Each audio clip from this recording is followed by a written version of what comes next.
سورہ النصر کا پس منظر۔ بسم اللہ الرحمن الرحیم۔ علامہ مودودی لکھتے ہیں کہ اکثر روایت کے مطابق یہ سورت فتح مکہ کے بعد یا فتح مکہ کے سال ہی نازل ہوئی، جبکہ بعض روایت کے مطابق حجۃ الوداع کے موقع پر منا میں نازل ہوئی۔ اس سورت کے نزول کا اصل مقصد رسول اللہ صلی اللہ علیہ وسلم کو یہ مصدع سنانا تھا کہ جس عظیم انقلابی مشن اسلامی ریاست اور حاکمیت الہی کے قیام کے لیے آپ نے 23 سال جدوجہد کی اور اپنے منطقی انجام کو پہنچ چکا اور عرب میں کفر و شرک کا غلبہ ہمیشہ کے لیے ٹوٹ گیا۔ اذا جاء نصر اللہ والفتح ورأيت الناس يدخلون في دين الله افواجا فسبح بحمد ربك واستغفر انه كان توابا۔ جب اللہ کی مدد آ جائے اور فتح نصیب ہو جائے اور تم لوگوں کو دیکھو کہ وہ فوج در فوج اللہ کے دین میں داخل ہو رہے ہیں، تو اپنے رب کی حمد و ثنا کے ساتھ اس کی تسبیح کرو اور اس سے مغفرت کی دعا مانگو، یقیناً وہ بڑا توبہ قبول کرنے والا ہے۔ اس سورت کے 4 اہم ترین فکری نکات ہیں۔ علامہ مودودی اس سورت کی تفسیر میں چند ایسے اصول بیان کیے جو کسی بھی مسلح یا داعی یا انقلابی تحریک کے لیے مشعل راہ ہے۔ فتح اور نصرت کا اصل حقدار کون؟ پہلی آیت میں فرمایا گیا کہ جب اللہ کی نصرت اور فتح آ جائے۔ تفہیمی نکتہ علامہ مودودی فرماتے ہیں کہ یہاں یہ نہیں کہا گیا کہ جب آپ نے فتح حاصل کر لی، بلکہ فتح کو اللہ کی نصرت سے منسوب کیا گیا۔ اس کا مقصد انسان کے اندر سے انا اور تکبر کو ختم کرنا تھا۔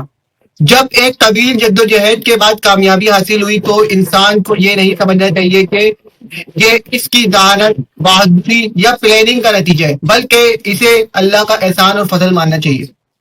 نمبر 2، فوج در فوج داخلہ اور نفسیاتی رکاوٹ کا ٹوٹنا۔ دوسری آیت میں ذکر ہے کہ لوگ فوج در فوج دین اسلام میں داخل ہوں گے۔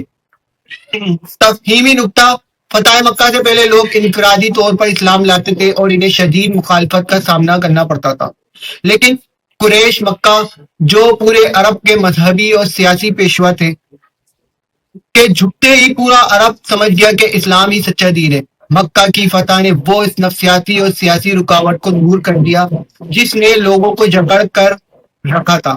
اس کے بعد جدوجہد کا پورا قبیلہ بغیر کسی جنگ کے خود بخود کھانا ہلکا بگوشت اسلام ہونے لگا۔ نمبر 3، فتح کے بعد الہی پروٹوکول، تسبیح اور حمد و استغفار۔ تیسری آیت میں کامیابی کا جشن منانے کا طریقہ بتایا گیا جو دنیاوی فتحین سے بالکل الگ ہے۔